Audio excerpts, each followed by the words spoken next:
Hello friends, welcome back to my channel srinikaa'shomeideas. நான் உங்கள் சந்தியானந்தகுமார். இன்றைக்கி சிம்பிள் ஹோம்மேட் ரெசிபியில் நம்ம பார்க்க போகிறது பீக்கங்காய் தோல் துவையல் தான்.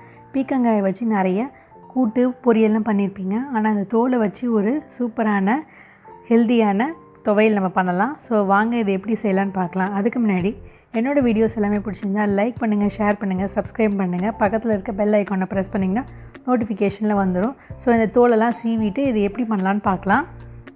ஸோ இந்த தோலெல்லாம் நான் அழகாக சீவி எடுத்து வச்சுட்டேன். லைட்டாக அதில் இருக்கிற சதை இருந்தாலும் பிரச்சனை இல்லை. இதை நீங்கள் ஒரு தண்ணியில் கொஞ்சமாக கல் உப்பு போட்டு நல்லா ஒரு 5 நிமிஷம் போல் ஊற வச்சு நல்லா கழுவி எடுத்துருங்க.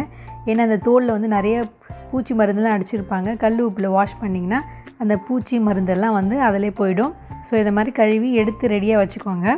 அதுக்கப்புறம் அரைக்க தேவையான பொருள், ஒரு கொட்டைப்பாக்கு சைஸ்க்கு புளி எடுத்து வச்சுருக்கேன், ஒரு 6லேருந்து 7 காஞ்ச மிளகா, அதுக்கப்புறம் ஒரு மூடி தேங்காவை இந்தமாதிரி பத்தையாக போட்டு வச்சுருக்கேன்.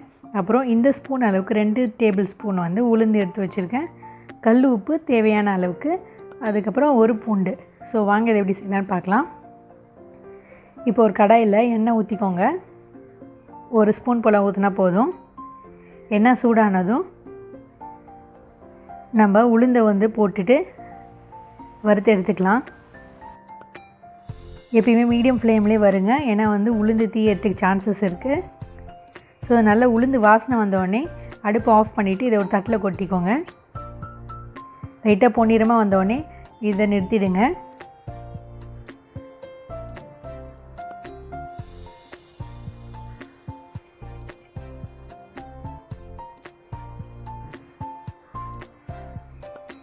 ஸோ இப்போ நம்ம தட்டில் கொட்டி ஆற வச்சுக்கலாம். நெக்ஸ்ட்டு நம்ம காஞ்ச மிளகாவை போட்டு அதே எண்ணெயிலே நம்ம காஞ்ச மிளகாவை போட்டுக்கலாம். இதோடு சேர்த்து அந்த புளியையும் பூண்டையும் போட்டுட்டு அதையும் லைட்டாக வதக்கிக்கலாம். லைட்டாக வதங்கினா போதும், ரொம்ப தீயை விட்டுறாதீங்க. ஏன்னா நம்ம தனித்தனியாக வறுத்துட்டோம்னா எல்லாமே சரிசமமாக நல்லா வறுபட்டுரும். இப்போ இதையும் தனியாக எடுத்து வச்சுக்கோங்க. இந்த பீக்கங்காய் தோல் துவையலில் நிறைய ஹெல்த் பெனிஃபிட்ஸ் இருக்குதுன்னு நான் சொல்லியிருந்தேன். ஸோ இது நல்ல ஸ்கின் ப்ராப்ளம் இருக்குது அவங்களுக்கு, அதுக்கப்புறம் மோஷன் ப்ராப்ளம், மோஷன் சிக்னஸ் சொல்லுவோம் இல்லையா, அதெல்லாம் இருந்ததுன்னா அதில் சரியாயிடும். ஸோ தினமும் கொஞ்சம் கொஞ்சமாக இதை சாப்பிட்டு வந்தீங்கன்னா உங்களுக்கு அந்த பிரச்சனைலாம் சால்வ் ஆகிடும்.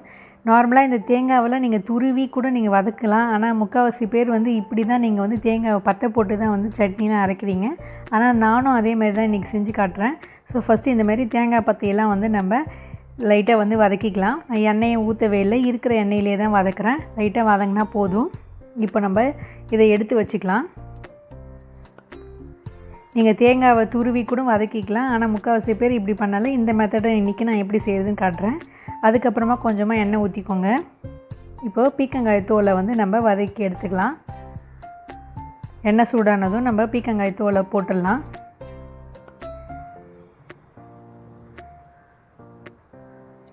ஸோ இப்போ இது நல்லா வதங்கட்டும்.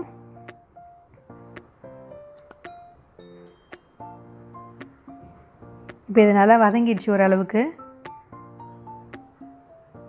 இப்போ கொஞ்சமாக நம்ம கல் உப்பு ஆட் பண்ணிக்கலாம். அப்போ இன்னும் நல்லாவே வதங்கிடும், உப்பும் இதில் நல்லா ஏறிடும்.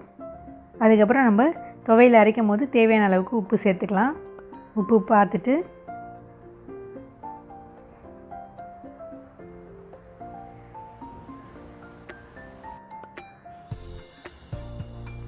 இப்போ இதை ஒரு தட்டில் கொட்டி ஆற வச்சுக்கலாம். ஸோ ஃபஸ்ட்டு நான் தேங்காய் பத்தையை எடுத்து வச்சுருந்தேன் இல்லையா, அதை ஃபஸ்ட்டு ஒரு மிக்ஸி ஜாரில் போட்டுட்டு நம்ம அதை அரைச்சி எடுக்கலாம் ஃபஸ்ட்டு. ஏன்னா எல்லாத்தையும் நீங்கள் சேர்த்து போட்டு அரைச்சிங்கன்னா அது அரையாது. ஸோ ஃபஸ்ட்டு தேங்காவை போட்டு நீங்கள் அரைச்சி எடுத்துக்கோங்க. ஸோ இந்த மாதிரி தேங்காவை அரைச்சி எடுத்துட்டேன். நெக்ஸ்ட்டு நம்ம உளுந்து, காஞ்ச மிளகா, புளி, பூண்டு இது எல்லாத்தையும் சேர்த்து திருப்பியும் அதோடு சேர்த்து ஒரு ஓட்டி எடுத்துகிட்டு வந்துடலாம்.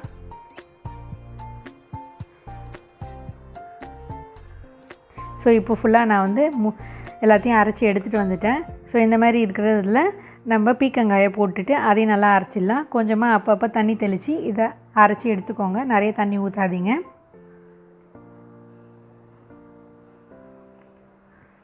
இப்போது நான் அரைச்சிட்டேன். லைட்டாக உப்பு பத்தாத மாதிரி இருந்தது. ஸோ இப்போ டேஸ்ட் பார்த்துட்டு நான் உப்பு ஆட் பண்ணிட்டேன்.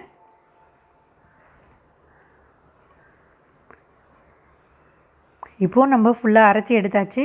இதை நம்ம நல்லா அரைச்சி எடுத்தாச்சு. இப்போ ஒரு கடாயில் கொஞ்சமாக எண்ணெய் ஊற்றி கடுகு உளுத்தம் பருப்பு தாளிச்சிக்கலாம். இப்போ எண்ணெய் சூடாயிடுச்சு. இப்போது கடுகு தாளிச்சிடலாம்.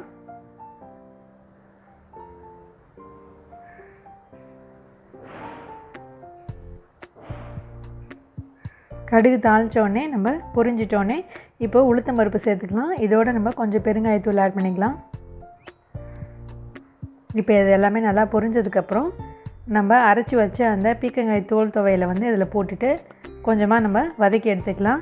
ஏன்னா இதில் நம்ம கொஞ்சம் தண்ணி சேர்த்துருக்கோம் இல்லையா, அந்த தண்ணி பதம்லாம் வந்து கொஞ்சம் சுண்டிடுச்சுன்னா இது ஒரு 3லேருந்து 4 நாள் கூட நீங்கள் ஃப்ரிட்ஜில் வச்சு சாப்பிட்லாம். நான் பண்ண இந்த குவான்டிட்டி வந்து பார்த்திங்கன்னா 4லேருந்து 5 பேர் வந்து தாராளமாக இதை சாப்பிட்லாம். இந்த ரெசிபி வந்து இட்லிக்கு, தோசைக்கு, சாதத்துக்கு ரொம்ப சூப்பராக இருக்கும். ஸோ இப்போ நல்லா சுண்டிடுச்சு, நல்லா கெட்டியாகவும் ஆயிடுச்சு.